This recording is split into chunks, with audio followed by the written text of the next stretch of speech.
बघा मुलांनो, भूगोलचा धडा चौथा, दिशा आणि नकाशा. त्याचा स्वाध्याय मी तुम्हाला दिलेला आहे, तो तुम्ही सोडवायचा आहे. आता त्याचे जास्तीचे प्रश्न उत्तरं मी तुम्हाला सांगते, ते पण तुम्ही वहीत लिहायचे आहेत बरं का, होमवर्कच्या. आणि असंच एक एक ओळ सोडून, रिकाम्या जागासुद्धा एक एक ओळ सोडून व्यवस्थित लिहायच्या आहे. आणि याची उत्तरं तुम्ही शोधून लिहायचे बरं का.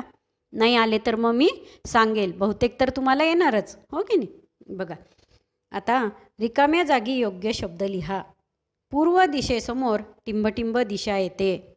उत्तर सांगायची गरज आहे तुम्हाला. तुम्ही लिहिताल ना, बरोबर लिहा. मुख्य दिशा टिंबटिंब आहे. आपल्या देशाची राजधानी टिंबटिंब आहे. महाराष्ट्राची राजधानी टिंबटिंब आहे. महाराष्ट्राची उपराजधानी टिंबटिंब आहे.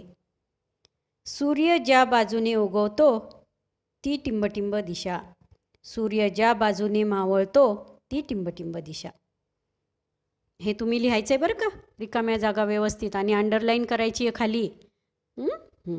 खडाखोड करू नका, व्यवस्थित लिहा.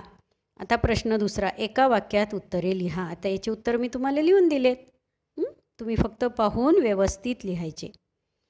पहिला प्रश्न आहे, खंड म्हणजे काय?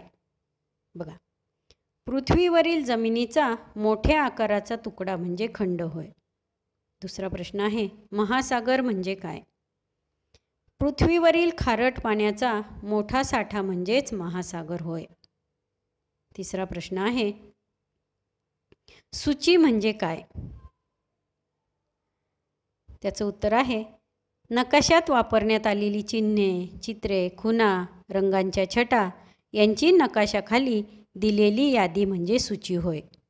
चौथा प्रश्न आहे, सूचीचे महत्त्व सांगा. बघा विद्यार्थ्यांनो, हे थोडंसं खाली गेलं आहे, तुम्हाला दिसणार नाही, मी सांगते तुम्हाला उत्तर. सूचीमुळे नकाशा समजून घेण्यास मदत होते. समजलं तुम्हाला? हे उत्तरं समजले सगळे? ठीक आहे, हे लिहून काढायचे, एक एक ओळ सोडायची, अक्षर छान काढायचं.